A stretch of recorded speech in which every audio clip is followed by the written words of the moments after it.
Imagine waking up tomorrow and finding that everything in your life is different. Your relationships, your job, your body, even your emotions. Would you panic or would you embrace it? In the ever-changing flow of life, one thing is certain: everything is temporary. The moments we hold dear, the challenges we face, and even the happiness we experience are all passing by. What if the key to peace and fulfillment lies not in fighting change, but in accepting it? Join us in exploring the Buddhist wisdom that can help you transform the way you experience life's impermanence and challenges.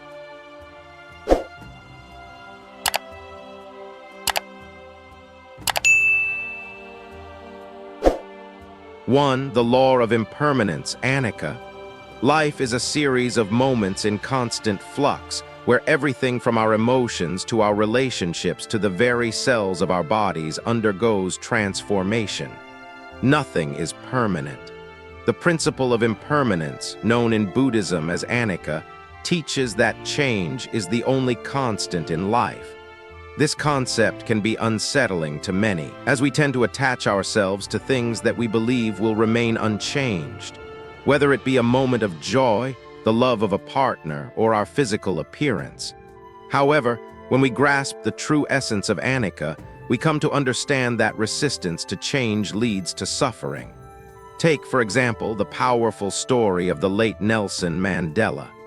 Mandela was imprisoned for 27 years, facing not just physical hardship, but also the emotional burden of being separated from his loved ones.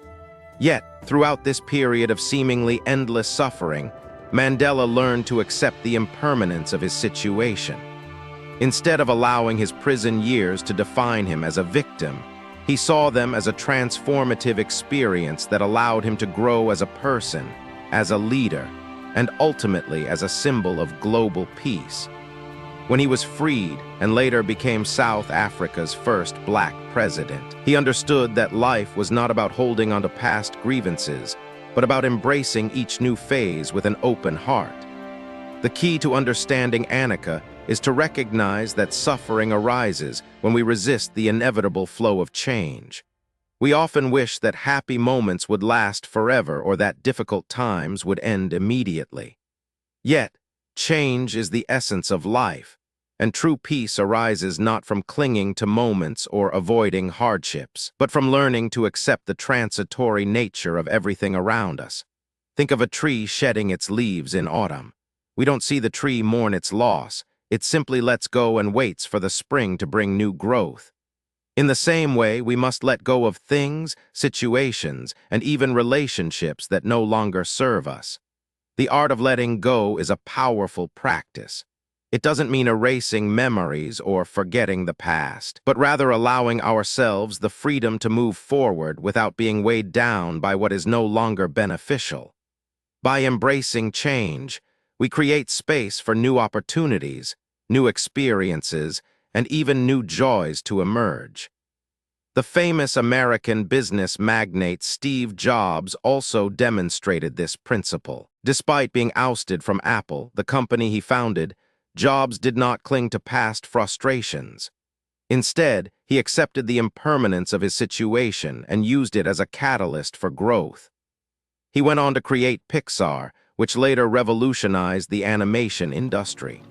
When Jobs returned to Apple, he had transformed into a visionary who embraced both the successes and failures of his life, using them as stepping stones for innovation. His ability to flow with change and let go of the past played a pivotal role in his incredible success.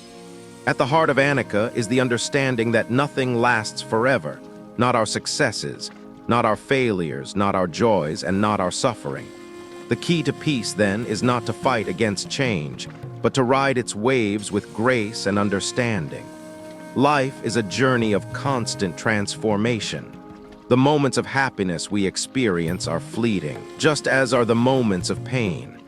The practice of mindfulness can help us stay grounded in the present moment, appreciating what we have while accepting that it too shall pass. By doing so, we can find joy in the now without the anxiety of clinging to it.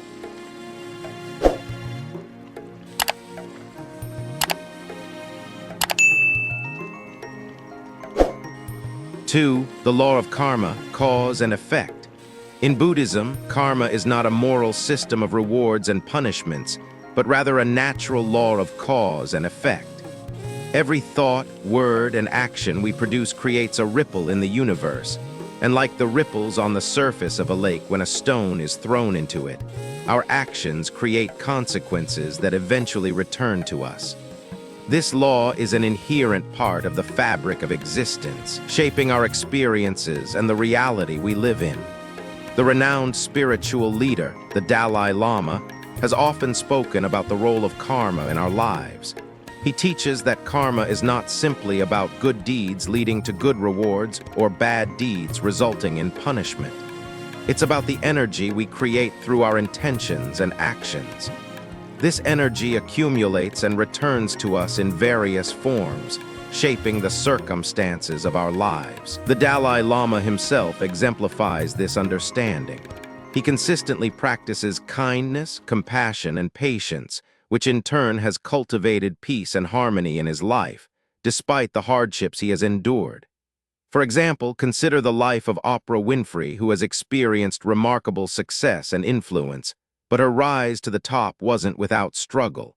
She faced personal hardships, including a challenging childhood and early career setbacks. However, throughout it all, she maintained a deep sense of compassion for others and a commitment to helping people improve their lives. Oprah's understanding of karma led her to use her platform not only for personal gain, but to make a profound impact on others. Her philosophy of giving, combined with her genuine intention to uplift and inspire, has created a ripple effect of positive change that has touched millions. Karma teaches us that everything we do, whether we notice it immediately or not, leaves an imprint on our lives and the lives of others. It is not just our outward actions that matter, but the thoughts and feelings behind them. Negative emotions, such as anger, resentment, or hatred, can leave lasting scars in our own lives and in the relationships we nurture. On the other hand, actions rooted in love, compassion, and patience create ripples of peace and goodwill. One of the great misconceptions about karma is that it works instantly. People often assume that if they do something good, they should see immediate positive results, and if they act out of anger or greed, the consequences should be immediately apparent. However, karma operates on a deeper level, and its results often take time to manifest. Just as a seed doesn't sprout the moment it's planted, the effects of our actions may take years to come to fruition. This is why, at times, we may see individuals who seem to get away with negative behavior, while others suffer seemingly without reason. But in Buddhism, it is taught that karma operates over time and across multiple lifetimes. Consider the case of Martin Luther King Jr., a global figure who faced immense hardship and personal suffering while fighting for civil rights in America. Despite facing violence and personal attacks, King never allowed hatred or anger to shape his responses.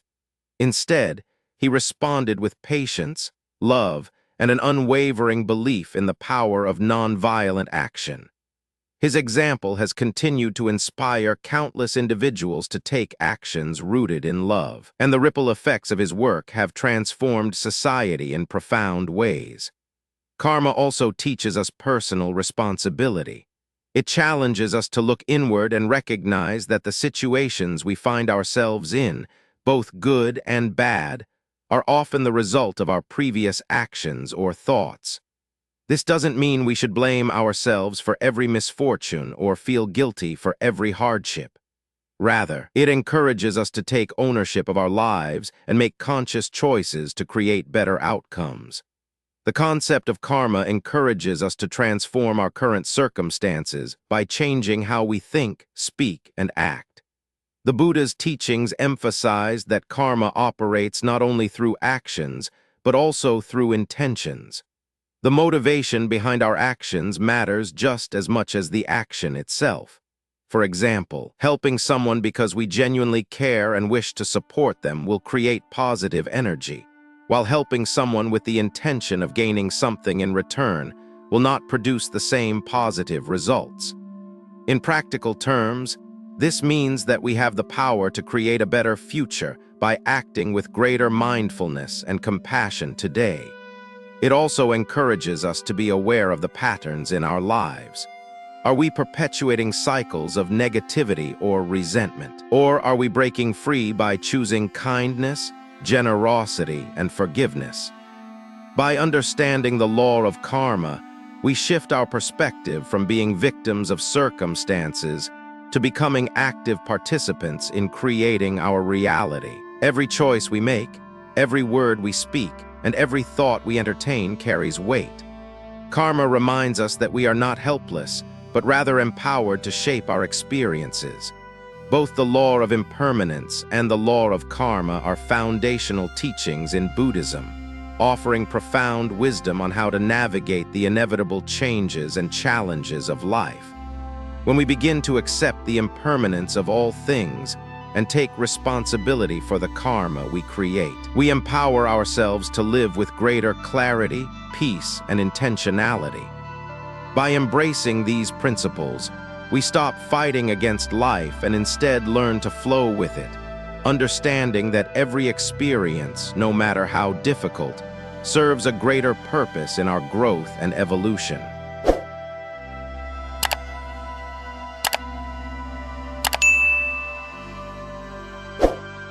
3. Attachment and suffering.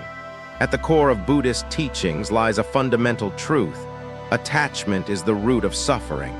This principle is as relevant today as it was thousands of years ago when the Buddha first shared these insights. We live in a world that often equates attachment with love, but in Buddhism, attachment is seen as something that leads to suffering, not fulfillment.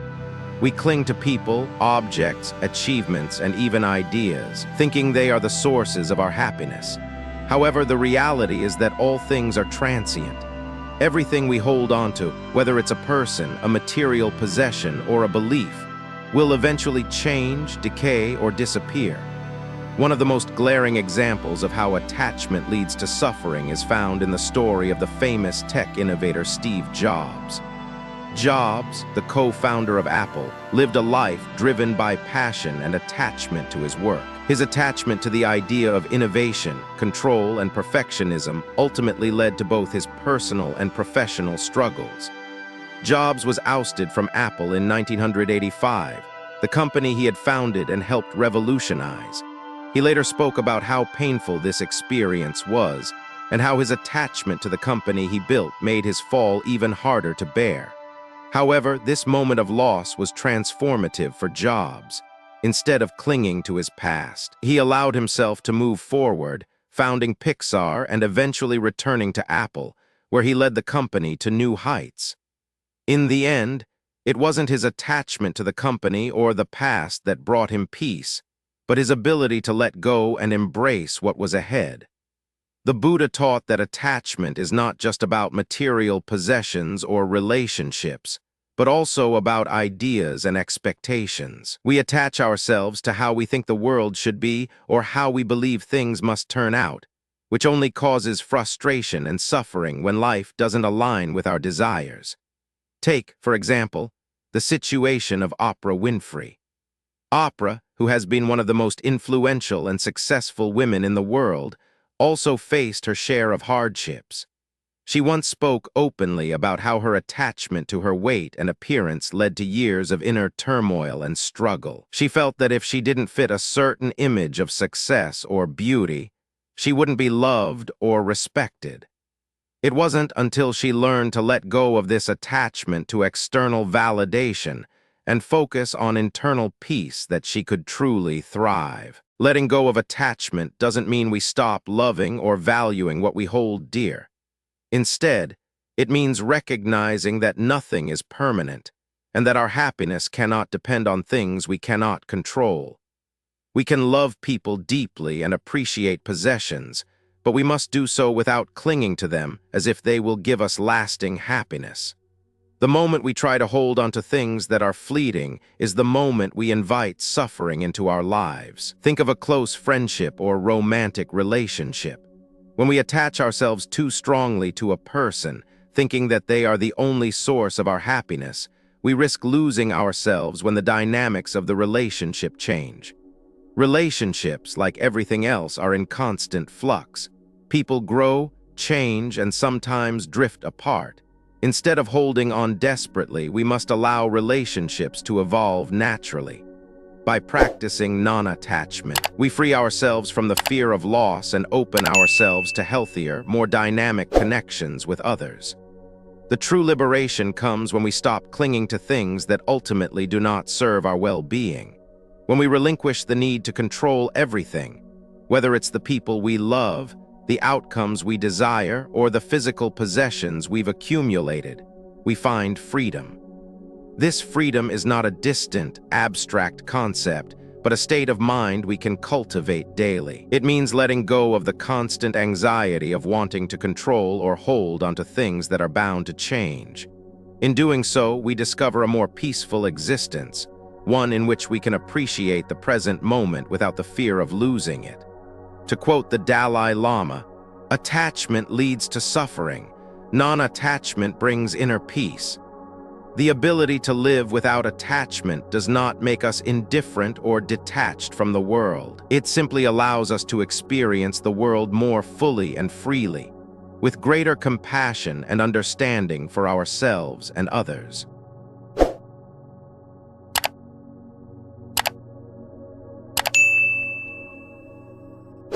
4. Acceptance of life's flow. Life rarely unfolds according to our plans, and this reality is at the heart of Buddhist teachings. While many Western philosophies encourage us to fight for what we want, to push through obstacles with sheer willpower, Buddhism emphasizes acceptance. Acceptance, however, does not mean resignation. It is not about giving up or surrendering to circumstances, but about recognizing reality as it is and finding peace within it. In the modern world, we are often taught to plan every step, to ensure every detail is meticulously thought out. We are conditioned to believe that success comes from control and precision.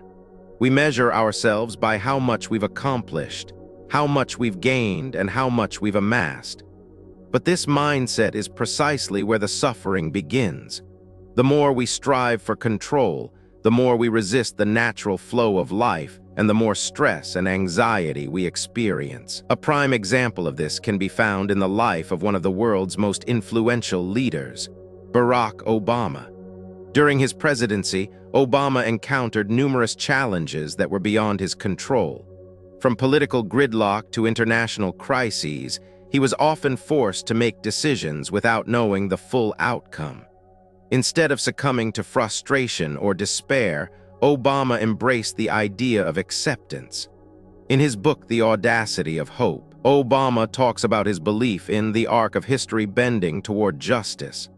His acceptance of the limits of his power allowed him to focus on what he could control: his actions, his integrity, and his commitment to progress, while remaining at peace with the uncertainties of life. This concept of acceptance is especially evident in Buddhist practice through the practice of mindfulness and meditation. Instead of reacting impulsively to life's challenges, mindfulness teaches us to respond with clarity, without judgment. In moments of crisis or difficulty, we have the choice to accept what is happening in the present moment without adding layers of unnecessary stress or emotional turmoil. This doesn't mean we resign ourselves to unpleasant situations or stop striving for change, but we stop fighting against the reality of the moment. We accept what is, knowing that it will change in time. A famous Zen story illustrates this perfectly. A farmer's horse runs away and his neighbors come to console him, saying, "What a misfortune." The farmer replies, "Who knows if this is good or bad?" A few days later, the horse returns with several wild horses, and the neighbors celebrate his good fortune. The farmer again says, "Who knows if this is good or bad?" Later, his son attempts to tame one of the wild horses, falls off, and breaks his leg. The neighbors again lament the misfortune, but the farmer's response remains the same. Eventually, the army comes to the village, conscripting young men for war, but they leave the farmer's son behind due to his injury. What seemed like a misfortune at the time turned out to be a blessing. This story is a profound reminder that life is full of twists and turns, and only with time can we understand the full picture. When we resist what is, we create suffering. We fight the flow of life and struggle against its natural rhythms. Acceptance, however, allows us to navigate the inevitable changes of life with greater ease and peace. This doesn't mean we don't take action when necessary. If a situation causes us pain, we should work to change it. But if the situation is beyond our control, fighting against it only creates more distress. A powerful modern example of acceptance comes from the life of the late Princess Diana. Despite facing relentless media scrutiny, personal heartache, and the breakdown of her marriage, Diana remained committed to charitable causes and used her position to raise awareness about important global issues. She did not fight against the circumstances that were beyond her control, but rather, she channeled her energy into areas where she could make a difference. Her ability to accept the turbulence in her personal life, while still having a profound impact on the world, speaks to the power of acceptance in action. In Buddhism, acceptance doesn't mean settling for less. It doesn't mean tolerating injustice or mistreatment. It means acknowledging that some things are beyond our control. And in those instances, the wisest course of action is to accept reality, let go of resistance, and move forward with clarity. Life will unfold as it does, but how we respond to it defines our peace. Acceptance also allows us to be more present in our daily lives. When we stop fighting life's flow, we can experience each moment fully, without the distractions of regret over the past or anxiety about the future. Just as mindfulness teaches us to be present, acceptance teaches us to live in the moment, appreciating the richness of each experience without judgment or expectation. The story of The Art of War by Sun Tzu provides a deep reflection on the importance of accepting the flow of life. Sun Tzu wrote that in war, the key to victory is not fighting battles you cannot win, but accepting when to move and when to retreat. In life, acceptance works in a similar way. We cannot fight every battle, but we can choose when to act and when to allow things to unfold naturally. The wisdom lies in knowing when to hold on and when to let go. Ultimately, the practice of acceptance leads us to a more peaceful, fulfilling life. By accepting life as it is, rather than constantly resisting, we release the need for control and open ourselves to the beauty of life's spontaneous flow. We learn to find peace in uncertainty, knowing that everything is temporary and change is inevitable. Through both the understanding of attachment and the acceptance of life's flow, we gain profound insights into how we relate to the world around us. These Buddhist principles, when applied with mindfulness and self-awareness, can lead to a life marked by peace, freedom, and deep understanding. By letting go of attachment, we release the grip of suffering. By embracing acceptance, we allow ourselves to flow with life's changes and live in harmony with the world.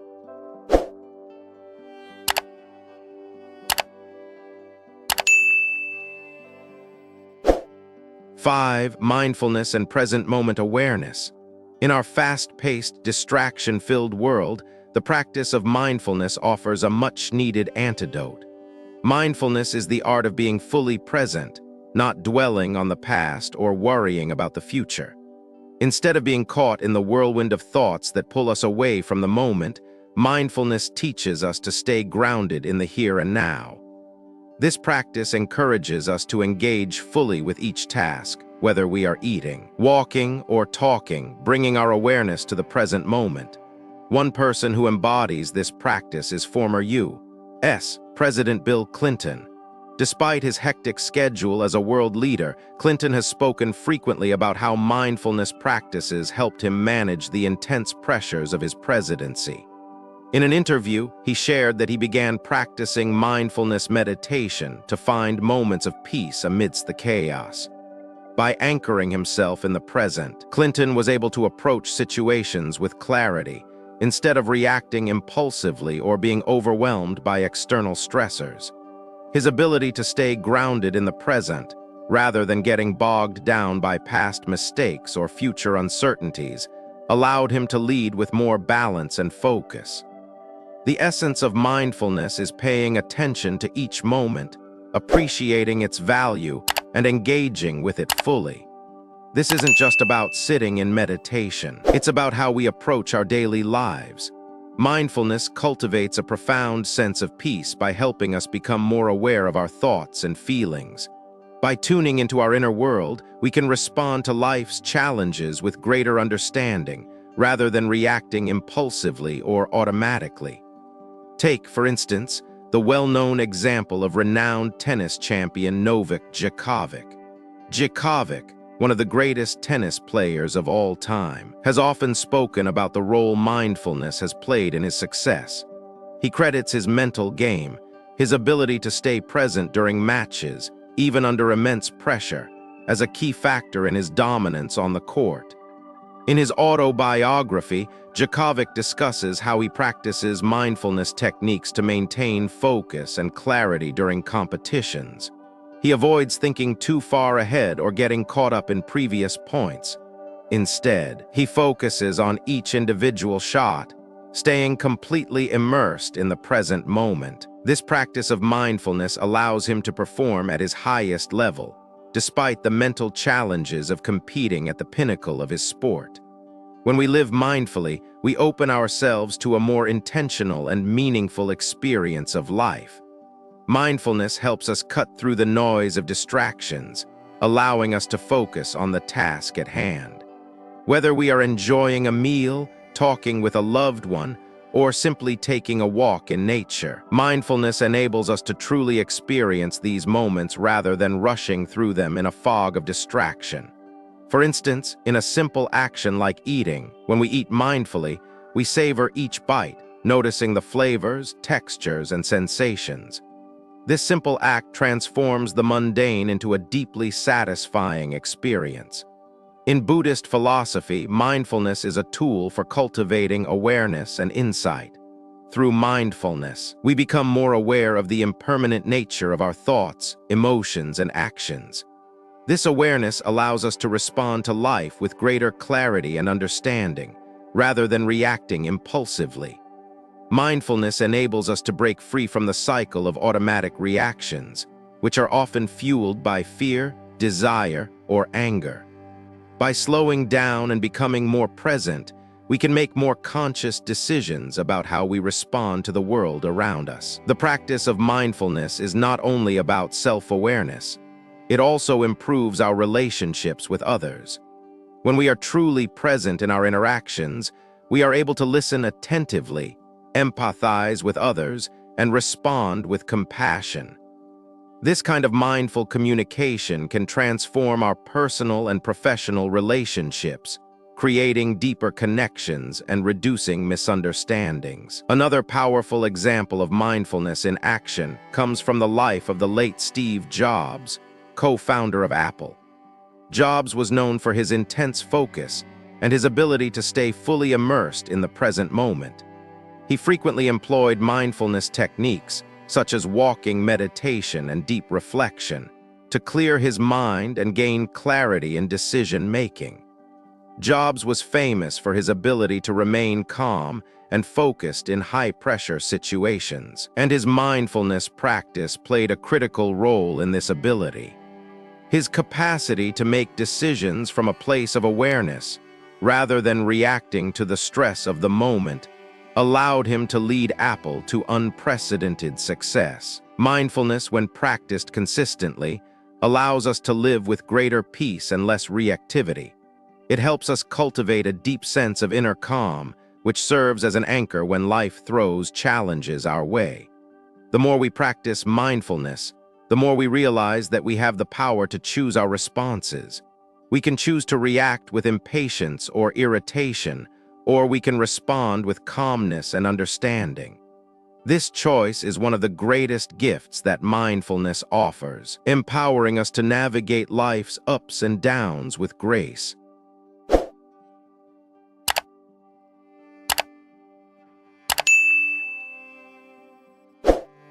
6. Transformation through adversity. Life is full of challenges, loss, illness, failure, and countless other difficult moments. In Western culture, we are often conditioned to view these challenges as senseless or unfair.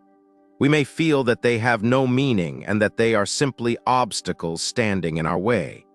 However, in Buddhism, there is a profound understanding that everything is interconnected, and nothing happens without reason. Every hardship we face carries the potential for transformation and growth.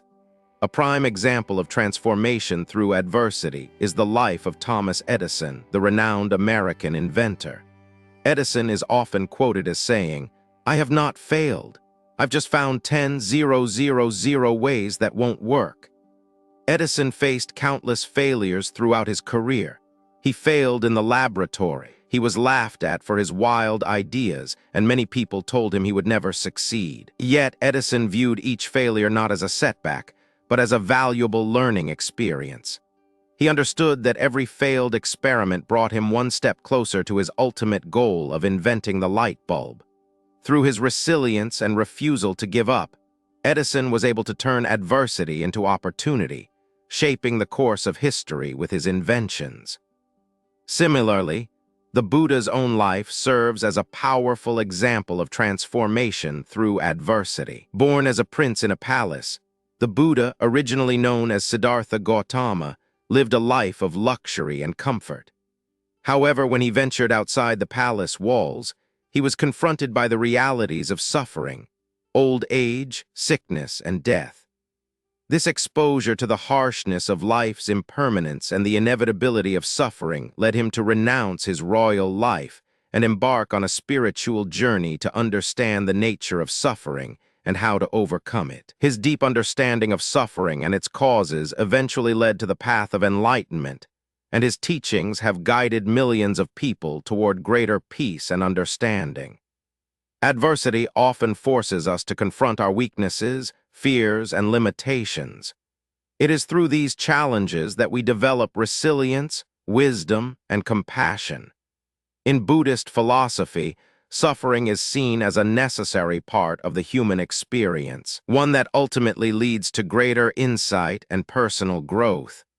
The Buddha taught that suffering, while painful, is not to be avoided but to be understood. Through understanding, we can transform our suffering into a source of wisdom. The butterfly's struggle to break out of its cocoon is a perfect metaphor for the transformative power of adversity. A butterfly must struggle to free itself from its cocoon to develop the strength it needs to fly. Without this struggle, the butterfly's wings would remain weak, and it would never be able to take flight. In the same way, our struggles in life build our inner strength and resilience. They prepare us for greater challenges and help us grow into more capable, compassionate individuals. Another powerful example of transformation through adversity comes from the life of Nelson Mandela, the former president of South Africa and anti-apartheid revolutionary. Mandela spent 27 years in prison, facing unimaginable hardship, yet he emerged from prison as a global symbol of peace, forgiveness, and reconciliation. During his time in prison, Mandela did not allow the adversity he faced to break him. Instead, he used it as an opportunity to reflect, to grow, and to understand the deeper meaning of his struggle. His experience of suffering shaped him into a leader who had the wisdom and compassion to heal a nation torn apart by apartheid. Mandela's journey exemplifies how adversity can transform us, turning our wounds into sources of strength and wisdom. In the modern world, we often hear stories of people overcoming personal adversity and finding success in the face of difficulty. For example, J.K. Rowling, the author of the Harry Potter series, faced numerous rejections from publishers before her books were finally accepted. She was a single mother living in poverty, and she could have easily given up on her dream. However, Rowling persisted, using the adversity she faced as motivation to continue writing. Her struggles ultimately led to her becoming one of the most successful authors in the world. The challenges we face in life often carry hidden lessons if we are open to them. Adversity has the power to strip away the illusions that we have about ourselves and the world. It forces us to confront our fears, doubts, and insecurities.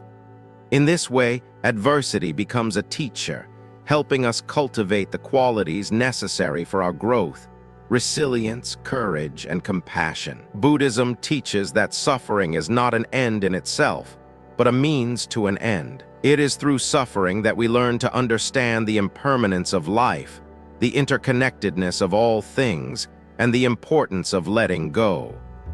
The path of suffering, though difficult, leads to wisdom, clarity, and ultimately to peace.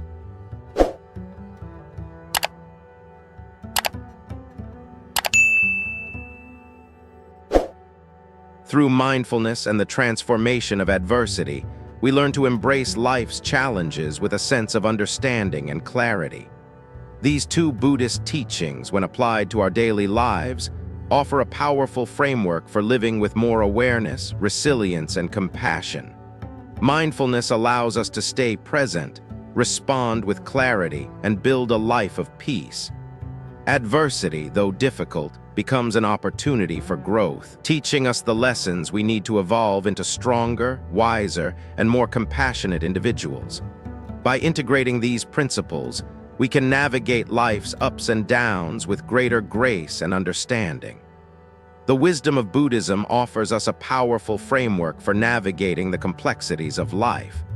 By embracing the law of impermanence, we learn to let go of the things that no longer serve us, making space for new opportunities, growth, and inner peace. The law of karma reminds us that our thoughts, words, and actions have lasting consequences, shaping our future and the world around us.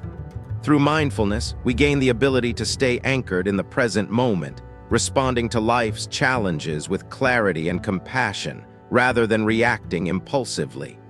And through adversity, we find the strength to grow, transforming hardship into wisdom and resilience. As we reflect on these teachings, remember that life's changes are not something to fear or resist, but something to embrace. Each moment, whether joyful or painful, is an opportunity for transformation. By living with awareness, compassion, and acceptance, we can navigate life's ups and downs with grace. So, the next time you find yourself struggling with change or facing a challenge, remember that everything happens for a reason, and each experience is a stepping stone on the path to deeper understanding and peace. Stay present, stay mindful, embrace the flow of life,